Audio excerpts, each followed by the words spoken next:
Welcome back. Season 2, episode 5, I believe we're in now.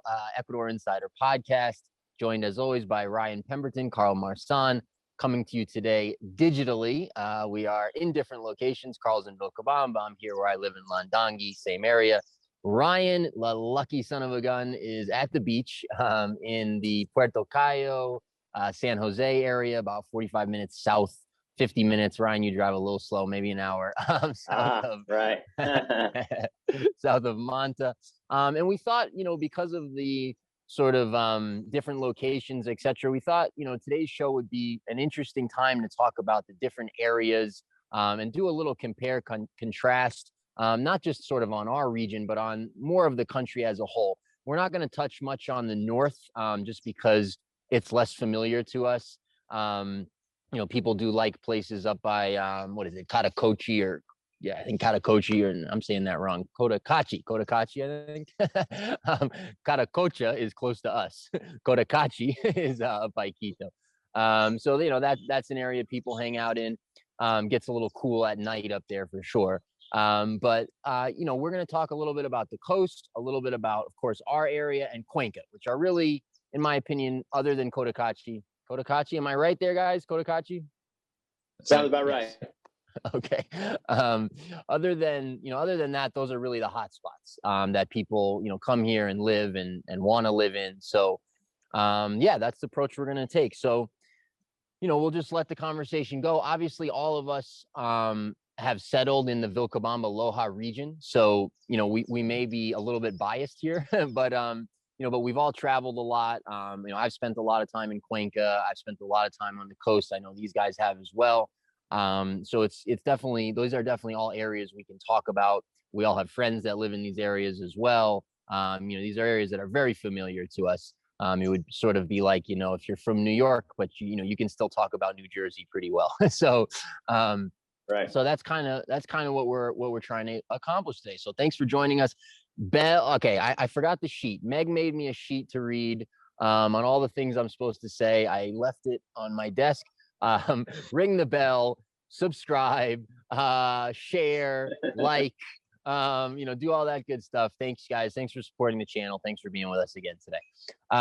So where do we want to start? I think when you're a foreigner, you're looking to live in Ecuador, you're looking, at Ecuador. I mean, what I did, so I did all my research on the internet. Much of what I researched was wrong, and that was part of the impetus behind the podcast and the blogs and a lot of stuff we were doing years ago, was to get, up-to-date relevant information out to people. So I kind of did a lot of research on the internet. I think there's better research out there now than there was when I was doing it in 2010, thereabouts, 2011, 2012. But when I did the research, I did a lot of research. Most of it was all dated. It was not up to date. It was not accurate. When I got here I traveled the country for about 3 weeks with the intention of finishing that journey in Vilcabamba area, thinking that's probably where I would want to be.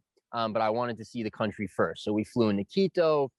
From Quito, we went down to Santo Domingo. We explored a little bit of the northern coast, not much.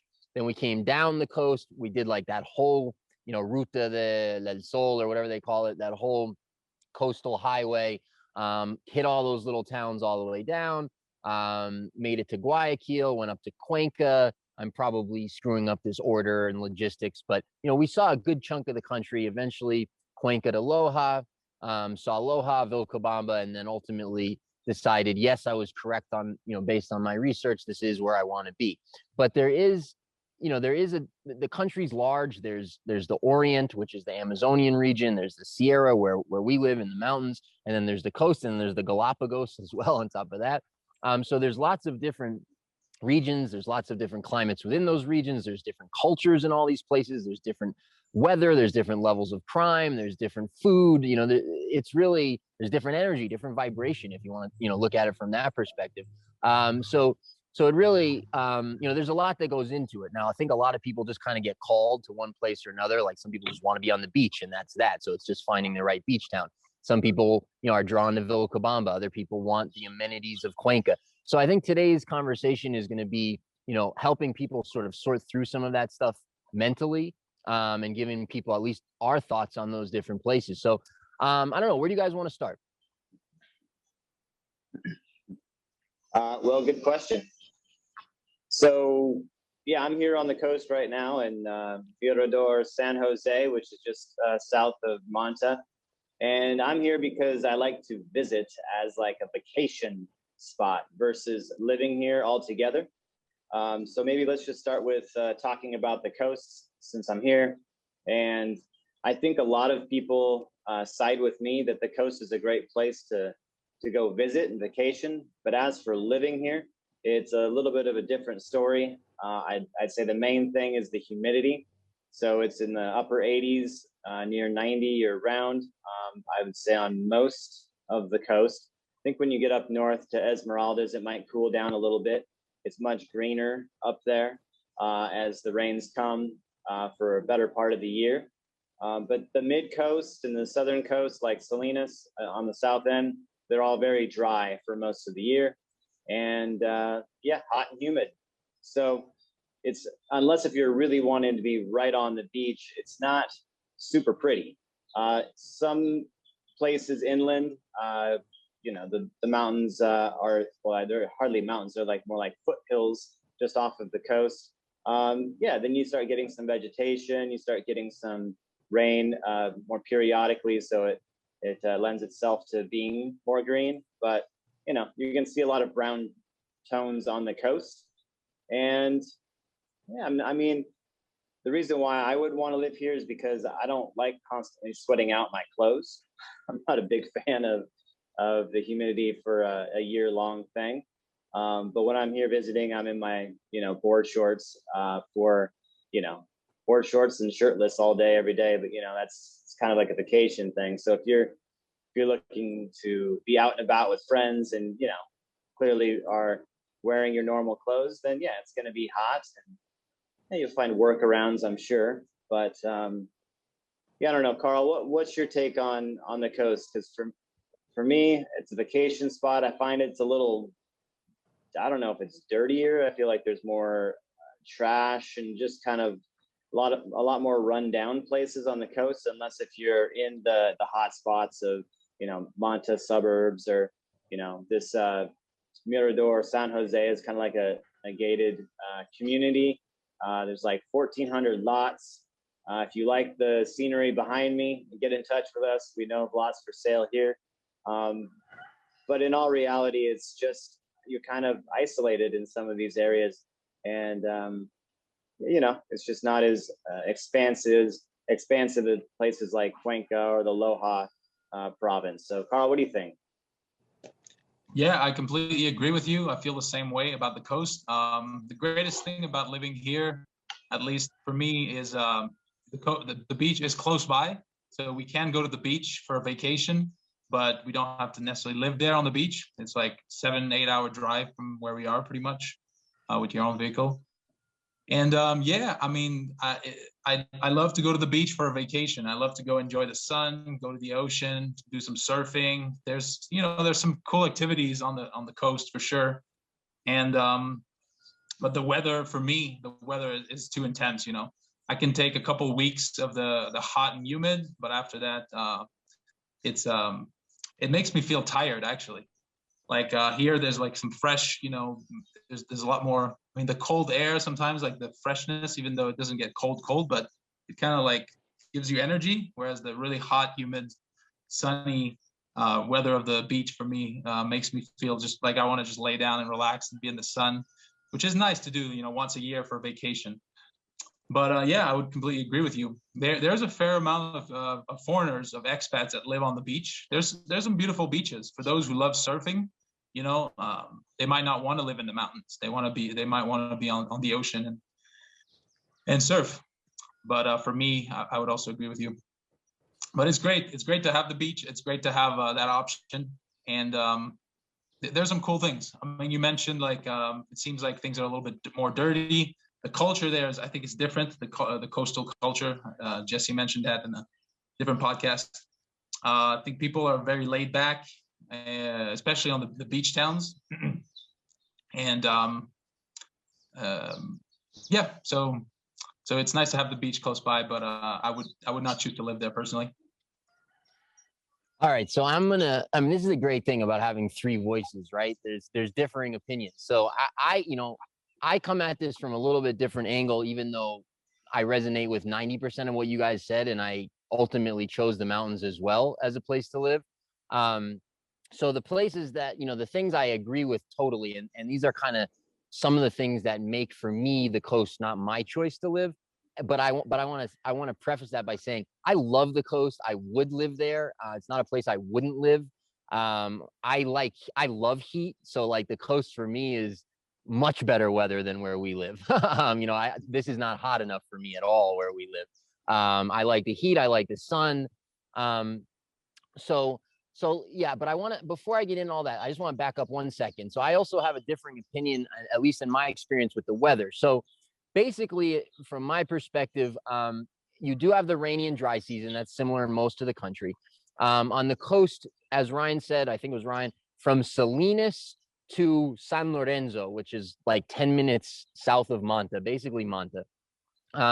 You have very distinct seasons. So you have like 5 months approximately. That's really nice. That's this time of year. So that's basically, would start somewhere December, January, and then it stays nice, into at least the early to mid spring.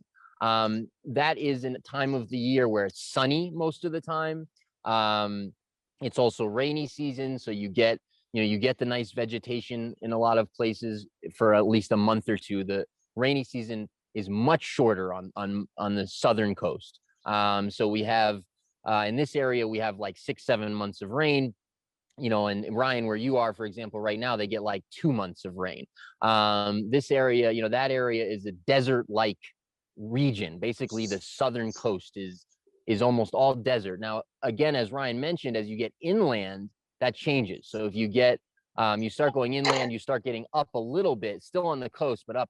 All of a sudden, you start to get that tropical, lush, very humid, very hot. So even too hot, too humid, way too humid for me, but even maybe a little warm for me in some of those areas.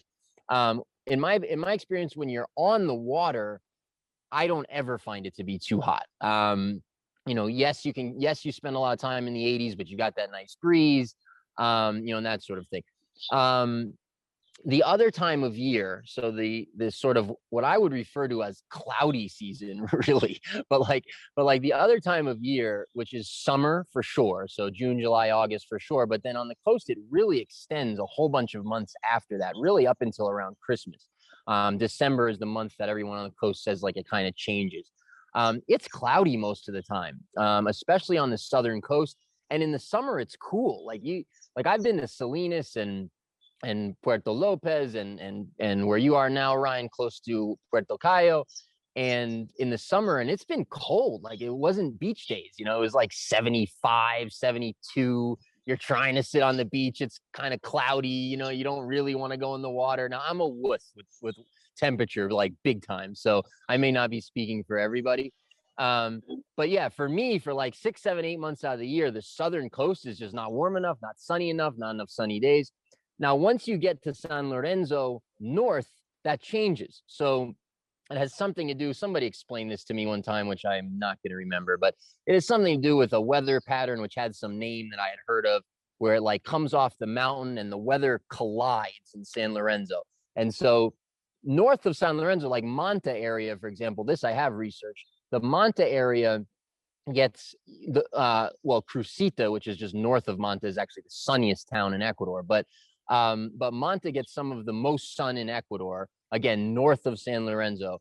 So those areas tend to be sunnier. And then as you get further north up towards, like you mentioned, Ryan, Esmeraldas, that starts to get even hotter and more humid, more jungle-like, and cloudier as well. So, Esmeraldas starts again to get back into that sort of almost year-round cloudy-ish, not all the time or anything. And I haven't spent as much time up there.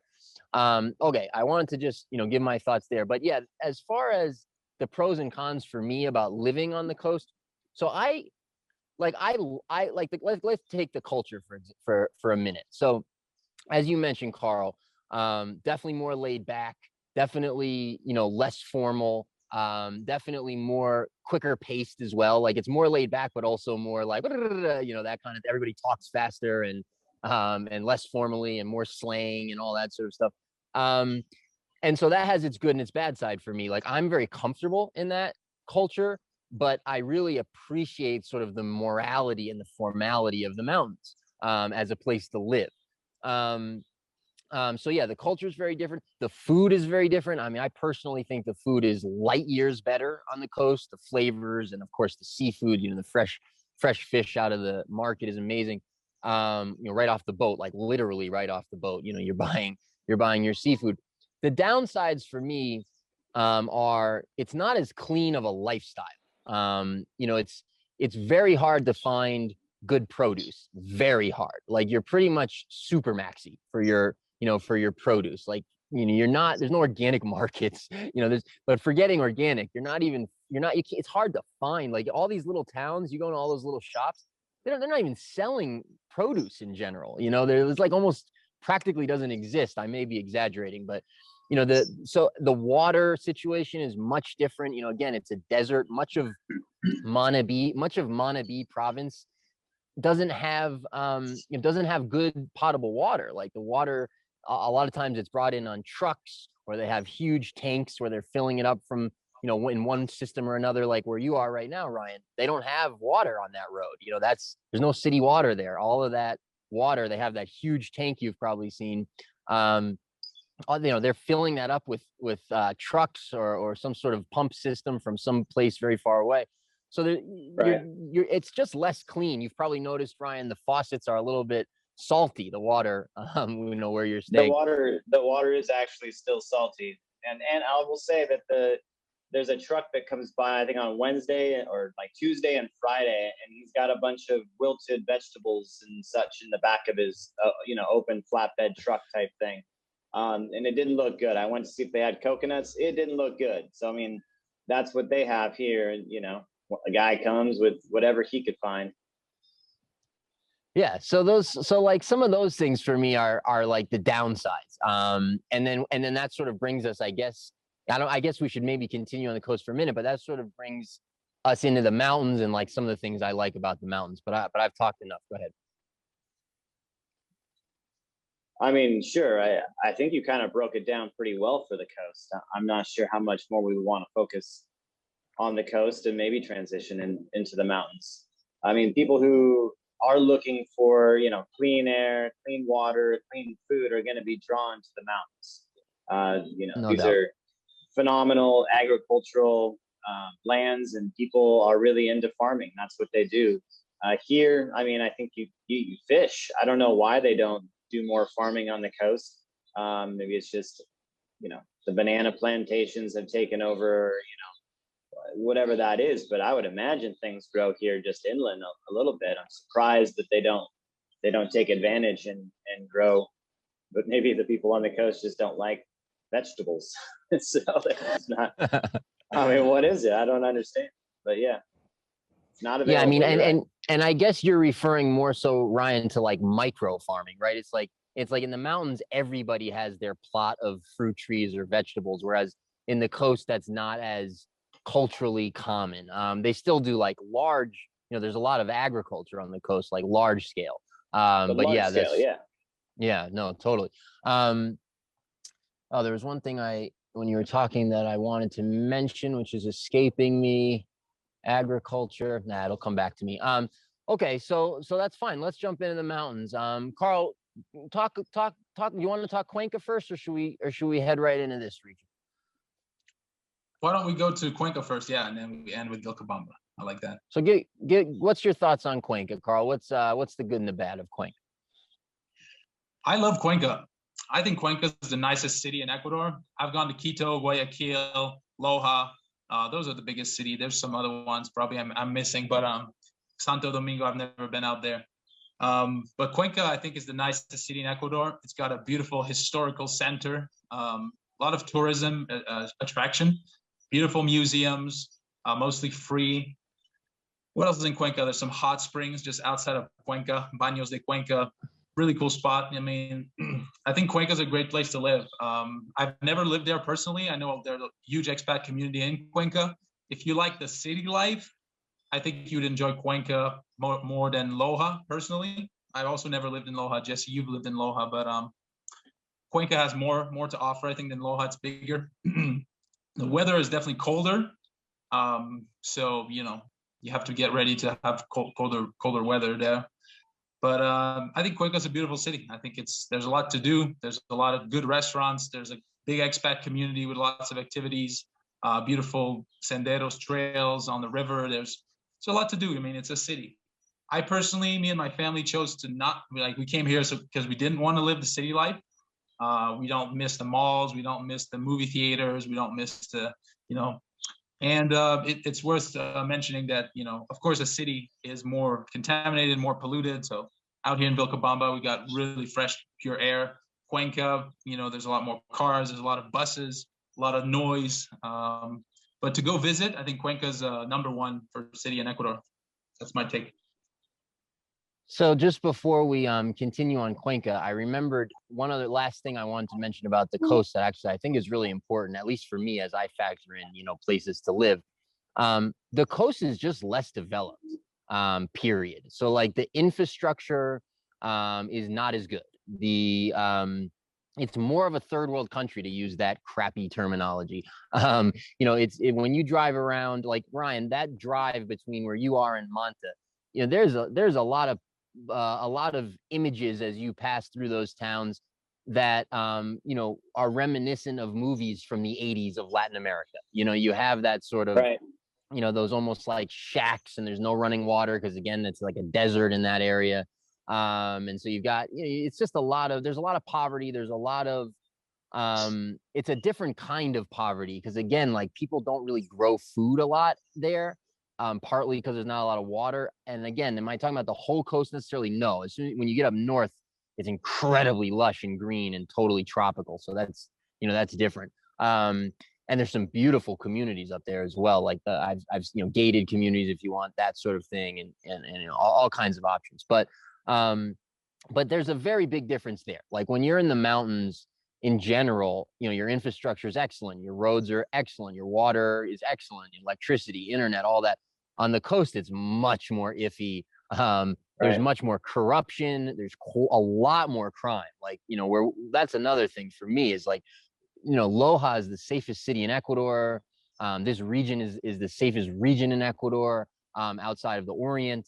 And so, you know, you can live here without any risk to your safety. Whereas on the coast, you know, you got to watch yourself. Like where you are, Ryan, no. And in a lot of those little towns, no. But like when you go into the cities, or you're, you know, if word gets out type of thing that, you know, hey, there's this guy over here living this way, you know, with not a whole lot of security type of thing, like, you know, you got to kind of watch yourself. That's a difference also. And I think worth mentioning, as, you know, just that sort of goes into that quality of life stuff. Yeah, I mean, and I can say maybe a little bit for Cuenca also. It is also a larger town, but I'd say safer than some of the larger cities. Like, I mean, Manta, I was driving through some of the, you know, like side streets. We were going to stay in an Airbnb, right? And the guy put one place as a pin for where we would stay. And I'm like, oh, sweet, that's right near the beach. It's right, you know, right near the mall. It's like, that's a good spot. And then, you know, he sends us a pin on that day, and it was 2 kilometers away. And I'm like looking around. It felt really, you know, I mean, it was ghetto. We ended up not staying there. We're like, no, dude, you lied to us, and like, we don't feel safe here. So we ended up going somewhere else where we felt more safe. And so, you know, that's a common thing on the coast. And that's why there are the gated communities on the coast, is because that exists. And yeah, I mean, it is a little bit more run down south of Manta, and some of the smaller little communities. And, you know, they're in just like wooden huts, you know, so that's a look. But, you know, moving to Cuenca and living there, yeah, it's a thing. People are doing it. But I will say that the main thing is the low 60s for a lot of the year with clouds. And, you know, when the sun comes out, it's really nice. But the sun sometimes eludes you in that city, from what I've heard. And many people are moving to our area from Cuenca after moving down, because I heard, international living, Cuenca, you got to go. It's got all these things. Yeah. And after a while, they're sick of it. They don't want it because it's just too cold. And it's just like a Seattle, kind of a somber feel at times. But it is beautiful. And the one thing that my wife and I go for is the food. They got really nice restaurants and a great selection of food. And the walking around is really, it's nice. The old town is, it's a good feel, beautiful cathedrals, churches, right? And so it's a place to go and visit, and you can't miss Novacqua Hot Springs. That's the place I recommend going, is Novacqua. That's incredible. But again, we like to visit because we don't like the weather. And let's say you want to get out and go somewhere where it's warm. Like, I don't even know where you would go from Cuenca. You'd have to really drive somewhere to get to where it warms up. To where if you lived in Loja, where you still get that kind of a city feel, and it is getting nicer and nicer year over year. A lot of people are moving there from the larger cities, investing their money, creating more shops and restaurants. So it's up and coming for sure, Loja. And then if you don't like the weather there, which is mid 60s to upper 60s, you could just jet 45 minutes south to Vilcabamba, where it's, upper 70s, mid 80s year round, and still kind of have like a little spot where you can go warm up, or just straight move to Vilcabamba, whatever you like. But since we're on the pros and cons, insects, right? Bugs are a factor on the coast, even where I'm sitting now. They're bothering me, but it is what it is. And in Vilcabamba, from time to time, you're going to have the no-see-ums. Not as many mosquitoes, but you will have the no-see-ums. But then once you pop right up to Loja, the bugs are gone. So it's very subtle, but just that extra 1,000 feet in elevation gain, and you get yourself outside of the bug zone. It's just a little cooler. You have the rain year round, like we've discussed in other podcasts. So that's kind of my take. Cuenca is beautiful. It's a fun town. Oh, and I will say that the buses, they do like 0 to 20 miles an hour. They stop, and then they stop. And every time they floor it, I mean, it's just like black soot just flying out of the exhaust right onto the sidewalk. They have it like all of their exhaust like points to the side, and it just asks people as they accelerate. It's thing. So air quality inside the city is, I mean, good thing everybody wears masks now. It's needed there. Yeah, I mean, I think you guys summed it up really well. So, I mean, if I was trying to give totally non-biased advice on, where somebody should live, absolutely. If you want sun and warm weather, Cuenca's just out. So like for me, Cuenca's just out. Loja is on the borderline if you want sun and warm weather. Loja is like borderline in or out, because it gets a similar amount of rain to Cuenca, slightly less, and it's significantly warmer than Cuenca, but not hot. So, Loja is almost never hot. It's usually comfortable, but it's almost never hot. Whereas Cuenca is often too cold and sometimes comfortable. And so, yeah, I mean, if you like cooler temperatures and you're looking for a city, I agree with you completely, Carl. Cuenca to me is the prettiest city in Ecuador. I mean, I guess you could argue Cuenca or Quito, but both have beautiful historic centers and old architecture, and Cuenca has all of the amenities that an actual city would offer. So, legitimate restaurants and theater and arts and, all the sort of museums, and, and it's got the national park close to it. There are valleys outside of Cuenca that you can live in that are warmer. So like Yunguia comes to mind. There's another one, its name's escaping me right now, but there's other valleys that you get lower in elevation. You're still relative, you're within an hour, within 45 minutes, whatever, of Cuenca. But it's warmer. Crime is absolutely a little higher there, than Loja. I mean, significantly so than Loja. Not a place you feel unsafe by any means. But it's not as safe as Loja. Definitely, there's more crime. So yeah, if you're looking, like, if you need a nightlife and you need a city and you need that action and that sort of stuff, you know, Loja is probably going to be sort of on that. Like, it's like, you know, it does have a nightlife, it does have that action, it has a lot of that stuff, but it's a quarter of the size of Cuenca, or, you know, a third of the size of Cuenca. Cuenca's a legitimate city, legitimate malls. Loja has malls too, but they're just smaller. You know, legitimate malls, legitimate city, legitimate kind of everything. Many more people speak English there. Um, the expat community there is massive. So as Ryan pointed out, you know, 20 something years ago, maybe 25 years ago, a few expats moved to Cuenca. Cuenca started getting some press, and then everybody else moved to Cuenca.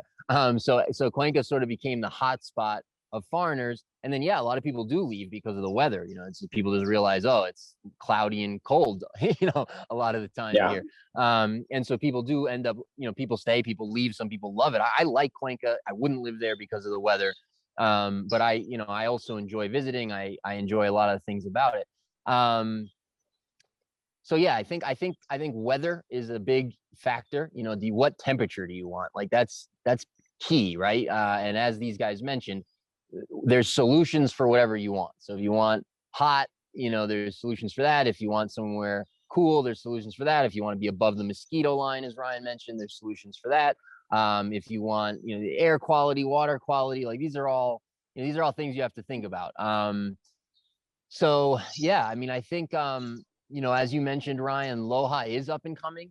There's been a massive amount of growth in Loja since I've been here. They did a huge regeneration project some years back. It just finished a couple of years back. So they put all the power lines underground. They redid the water, redid the sewer system, redid all the roads, the sidewalks. So it's better looking now than it was when I got here. It's more organized. It's much larger. Like, when I first got here, there was no traffic in Loja at all. There's now a little bit of traffic in Loja. It's not oppressive. Oh, my son has found me. We'll see what happens here. It's not oppressive. It's not, you know, it's not that you're going to sit in traffic for hours or anything like that, but there's a little bit of traffic now as the city has grown. So yeah, I don't know. Those are sort of, you know, some of the things that come to mind. But again, if you look behind me, if you watch some of these other videos, this is why we live in this area. You know, it's like, it's just the natural beauty and the nature, and, you know, all that sort of stuff is just A plus. And it's like that in lots of other places, but not everywhere. Sure. Go ahead, Carl. You got something?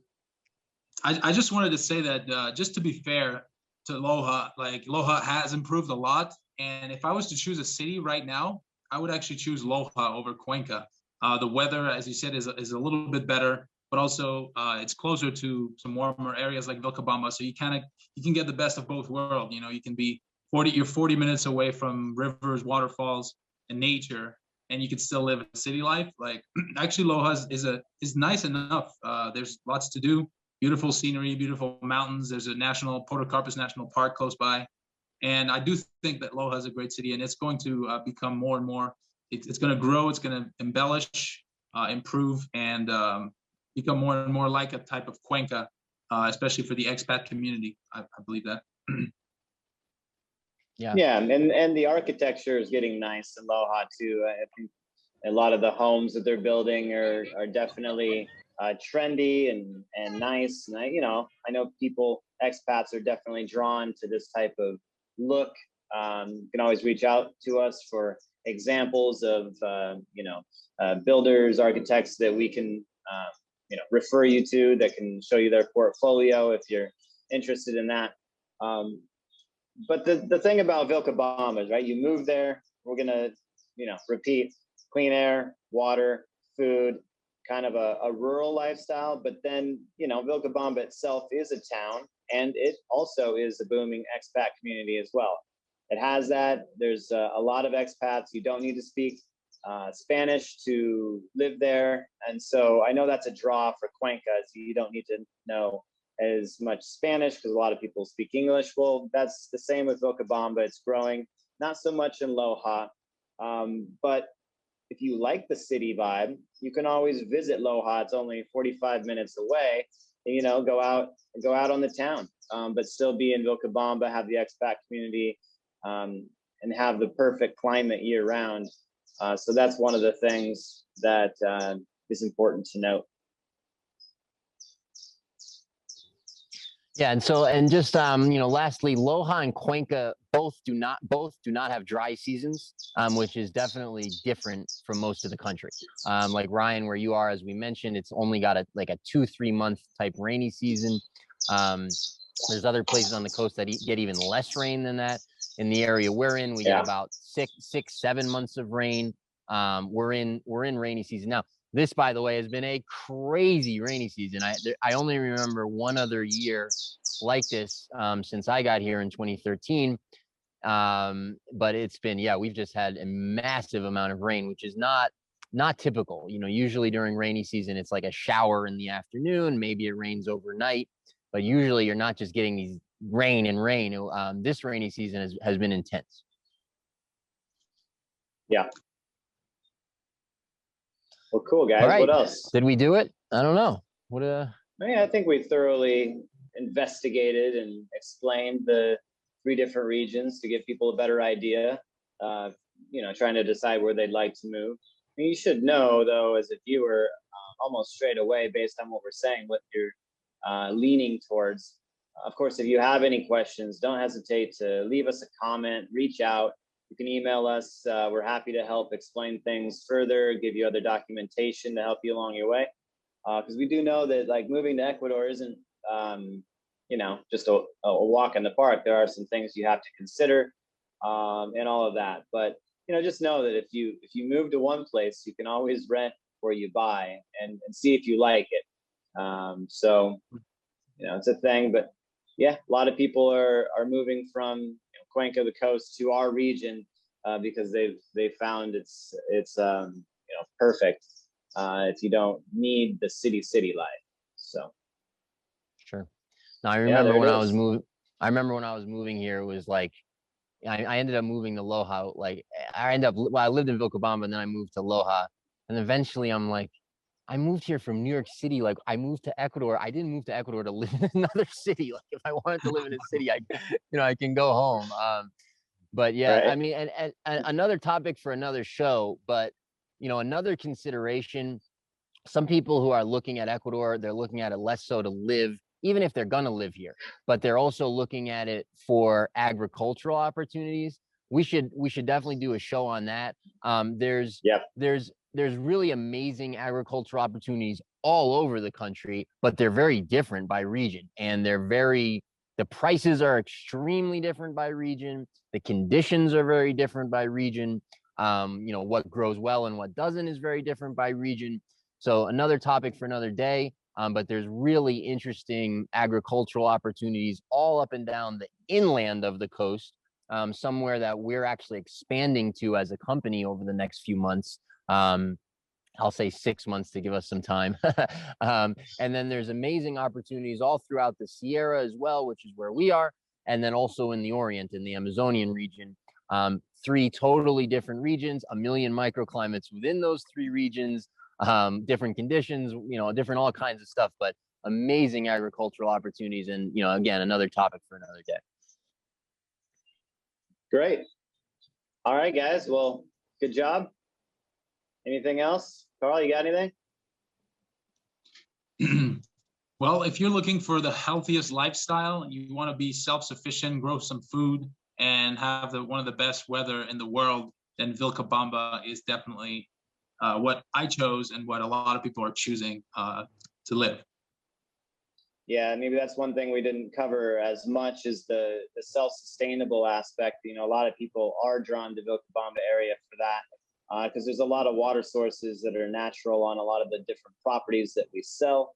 And if you have that, then, especially if you have a stream coming through, you can do hydroelectric, you can do solar.